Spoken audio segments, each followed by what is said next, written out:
By the time my mother asked me to pay her bills, I already knew the exact sentence she deserved to hear. I had carried it for 7 years, not because I planned revenge, but because some words stay with you when they are used to close a door. My name is Maren Hollis. When I was 18, I stood in the kitchen of our old house in Brookline, Pittsburgh, holding my acceptance letter from the University of Pittsburgh. The paper was slightly bent at the corner because I had carried it in my backpack all day, waiting for the right moment to show my mother. I was proud, but I was also careful. I knew we were not rich, so I did not ask her to pay for everything. I only asked if she could help with part of the tuition, enough to make the loans smaller. My mother, Tessa Hollis, read the letter once, then pushed it back across the table with 2 fingers. "You need to learn how to be independent," she said. I remember looking at her for a moment, not crying, not arguing yet, just trying to understand how she could say that so easily. Brennan's phone bill was on the counter beside her coffee mug. His car keys were there too, attached to the dealership tag from the used sedan she had helped him buy 3 months earlier. "So Brennan is going to be independent too?" I asked. Her face tightened. "Your brother is different. He needs support right now." That was the first time I understood that in my family. Need was not measured by struggle. It was measured by who my mother wanted to protect. I folded the letter slowly because my hands needed something to do. I did not beg her. I did not ask again. I took the student loan forms, signed where I had to sign, and started building a life with no safety net. 7 years later. My mother called me in a voice so gentle it made me suspicious before she finished the first sentence. She said she missed me. She said we should have dinner and talk like mother and daughter. When I arrived, there was no dinner. There was only coffee, a stack of overdue bills, a mortgage warning, and my mother sitting across from me as if the past had quietly erased itself. "Maren," she said, "I need your help." I looked at the papers first, then at her. For once, she was the one waiting for my answer. The first year after I left home taught me what my mother's version of independence really cost. I rented a small room near Oakland with a window that stuck in winter and a radiator that hissed too loudly at night. It wasn't comfortable, but it was mine, and that mattered more than I expected. I worked mornings at a bakery before class and evenings at the campus bookstore after lectures. Between shifts, I studied finance with tired eyes and counted every dollar twice before spending it. Sometimes I delayed buying textbooks until I could borrow someone's copy. Sometimes dinner was toast, eggs, or whatever was marked down at the grocery store. I don't say that for pity. I say it because survival has details, and mine were ordinary but exhausting. My mother called sometimes, but rarely to ask if I was eating or sleeping. She called because I hadn't visited, because Brennan missed me, because relatives were coming and the house needed cleaning. "You can skip one shift," she said once. "Family should come first." I held the phone tighter and said, "You wanted me independent." "Mom, that means I can't be abandoned financially and still treated like unpaid help." She went quiet, then called me difficult. Brennan, meanwhile, kept needing support. When he quit another job, she called it stress. When I worked too, she called it stubbornness. That was when I stopped explaining myself. The first time I corrected my mother in front of other people was at a family cookout in Southside Park. I was 19 then, tired from a morning shift and still wearing the plain black shoes I used at the bakery, because I hadn't had time to go home and change. I remember the smell of charcoal and the sound of my cousins laughing near the picnic tables. But mostly, I remember Brennan pulling into the parking lot in a newer used car like he had earned a prize. My mother watched him step out and smiled the way she never smiled when I talked about exams or work. Aunt Paula asked where he got the car, and Tessa answered before Brennan could. I helped him with it, she said proudly. A man needs reliable transportation if he's going to build his future. I waited for that sentence to settle. Then I looked at her. And I didn't need help building mine. The table went quiet enough that I heard someone set down a plastic fork. My mother's smile tightened. She told everyone I had wanted to do college on my own, as if I had chosen loans and double shifts for character development. That's not true. I said. I asked for help. You refused. Brennan laughed under his breath.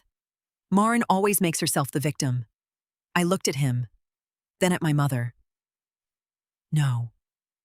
Brennan. I'm just done letting you both call unfairness a family value. Tessa's face flushed, but she didn't apologize. She called me dramatic and told me I was embarrassing her. That used to be enough to make me shrink. That day, it only made me stand up.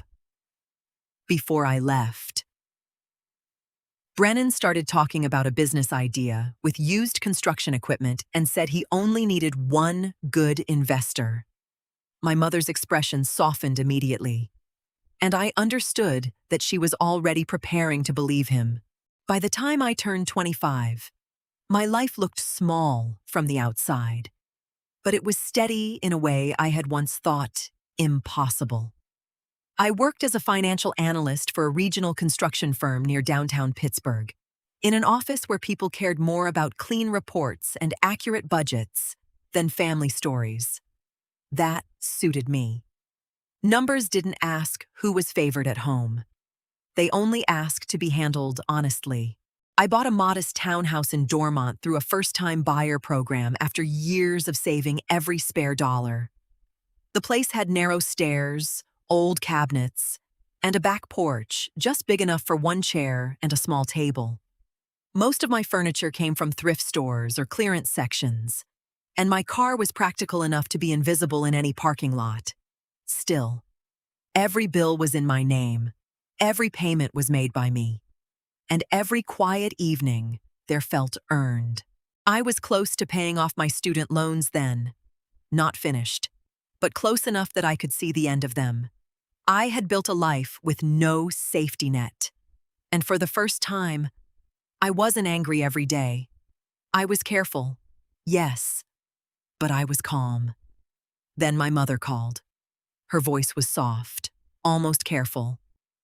That alone made me sit still at my kitchen table with my coffee cooling beside my laptop. Maren. I miss you, she said. I think we should have dinner and start fresh. I didn't believe her, not fully. My mother didn't usually reach for me unless she needed something carried, cleaned, excused, or forgiven. But I said yes because I wanted to know what had changed. 2 nights later, I drove back to the Brookline house I had left at 18. I told myself I was only going to listen. I didn't know yet that listening would be enough to show me the truth. The Brookline house looked smaller than I remembered, and not just because I was older. The porch paint had started peeling in long strips. The yard was overgrown near the fence, and a stack of unopened mail sat inside the front door like someone had been stepping around problems instead of facing them. My mother hugged me too quickly, then moved back toward the dining room. There was coffee on the table, but no dinner. In the middle of the table sat a pile of papers arranged too neatly to be accidental. Credit card statements, a late mortgage notice, a home equity line of credit document, and a business loan with Tessa Hollis listed as co-signer. I sat down without touching anything. What is this?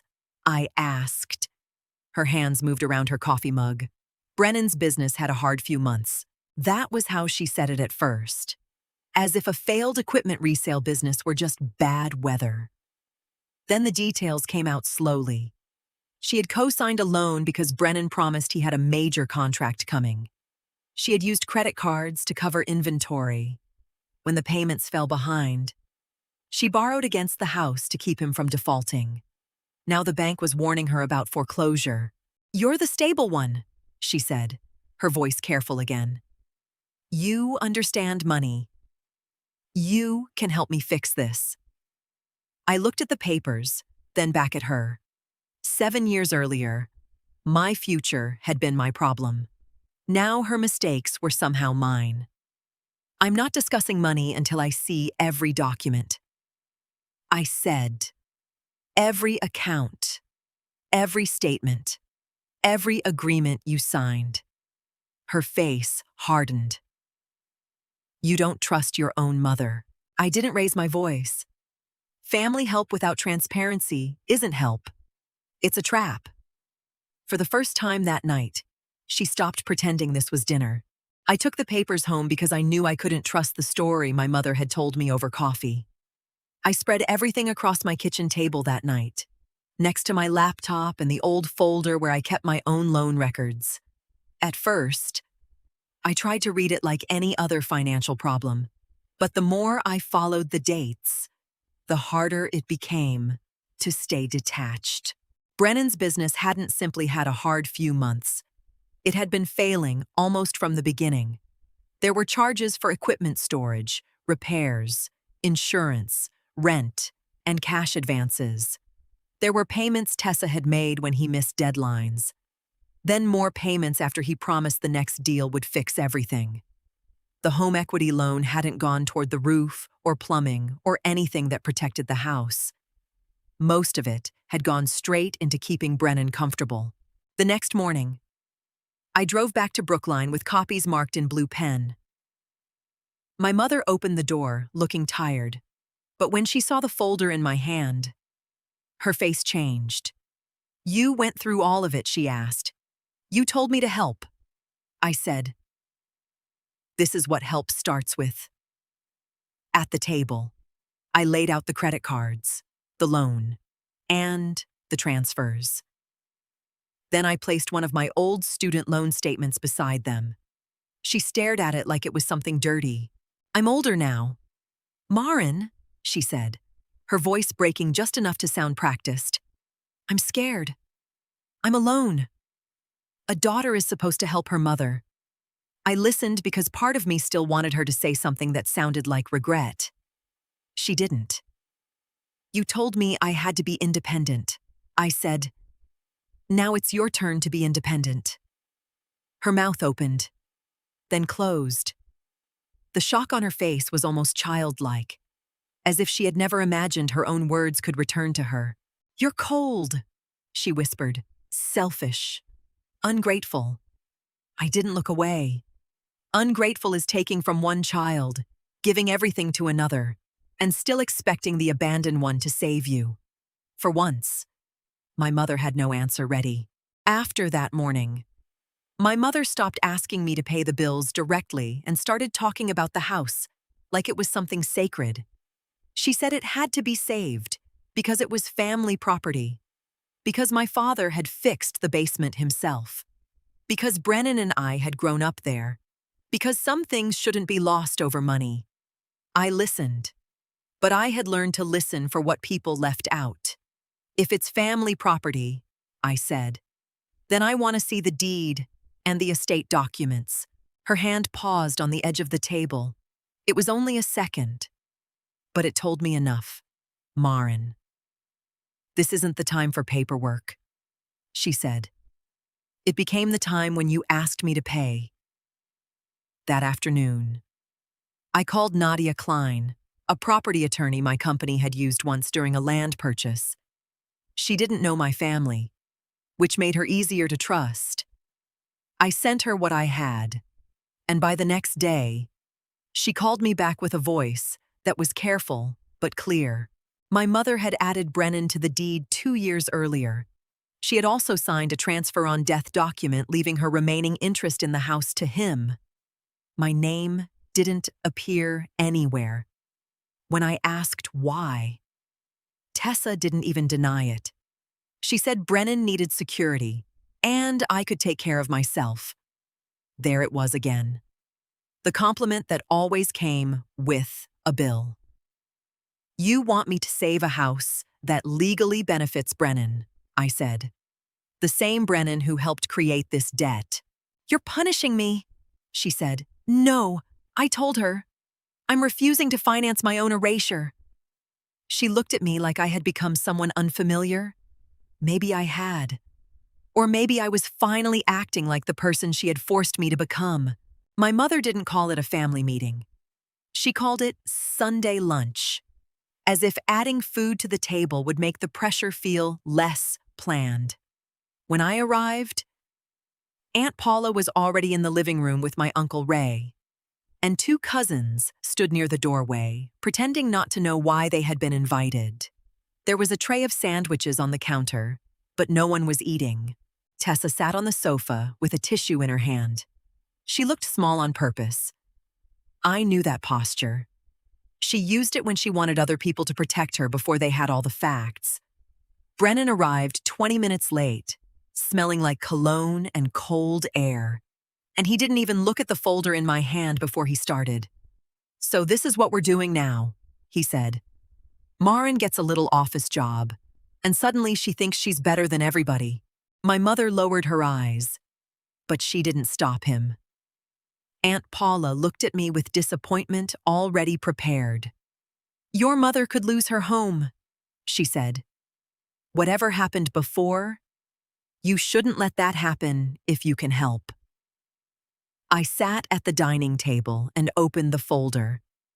My hands were steady, which surprised me. Maybe there comes a point when being accused of cruelty stops hurting, because the truth is sitting right in front of you. She didn't ask me to help after one emergency. I said. She asked me to pay for years of choices she hid from everyone. I laid out the co-signed business loan first, then the credit card statements, then the home equity line of credit. I placed the deed change beside them, followed by the transfer on death document that left the house to Brennan. No one spoke for a moment. Aunt Paula picked up the deed copy and read Brennan's name twice, like the letters might rearrange themselves. "Why is Brennan on the house?" she asked. If Marin is the one expected to save it, Brennan's face tightened. Because she never cared about this family anyway. I looked at him across the table. Caring about family doesn't mean funding your entitlement. Tessa whispered my name like a warning, but it had no weight left. The room had shifted. The same relatives who had arrived ready to judge me were now looking at the papers. Then at Brennan. Then at my mother. That latest insult from Brennan should have hurt more than it did. What stayed with me was the silence after it. Because for the first time, the silence wasn't against me.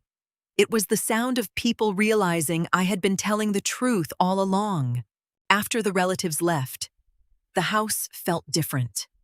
The pressure my mother had tried to build around me had collapsed. And without it, she looked less angry than frightened.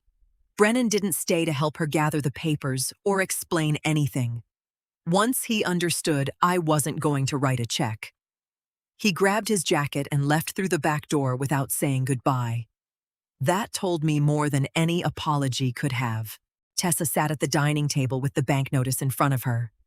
Her hands were folded tightly. And for the first time, she didn't look like a mother giving orders.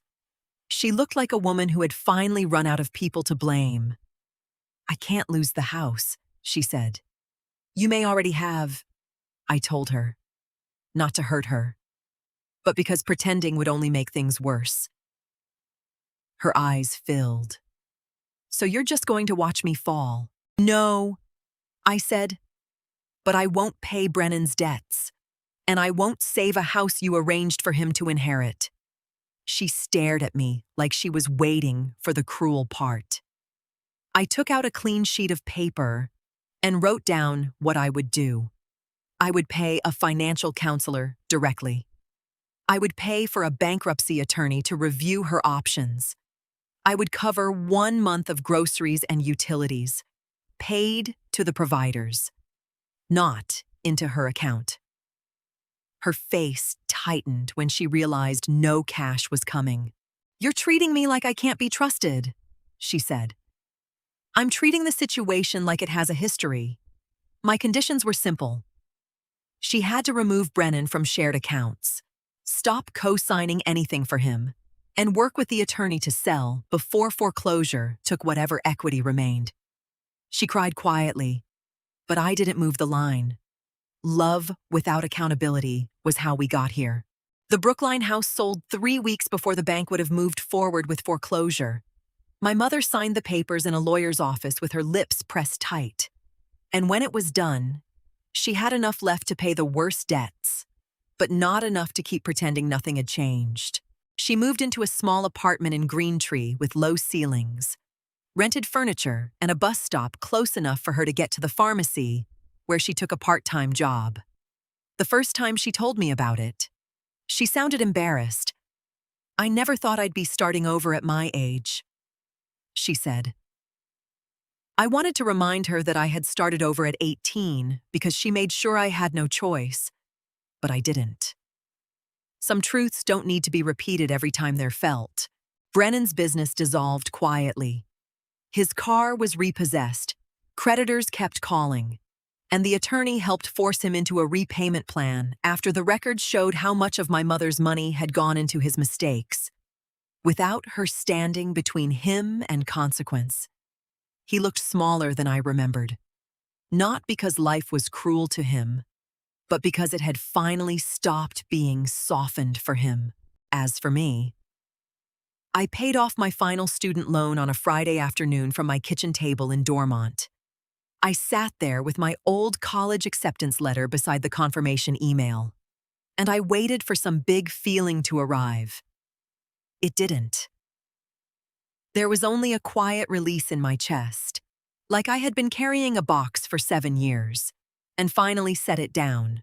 Later, I started a small annual scholarship for young women in Pittsburgh whose families had refused to support their education. It wasn't grand, but it was honest. If this story means anything, it's that strength should never be used as an excuse to abandon someone. When people say, "You can handle everything," they often mean they'd rather not help. My mother eventually sent me a letter.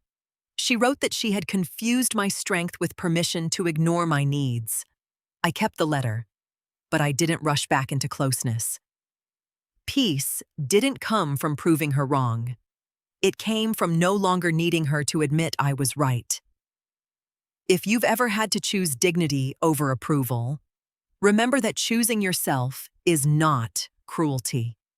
Sometimes it's the first honest thing you do.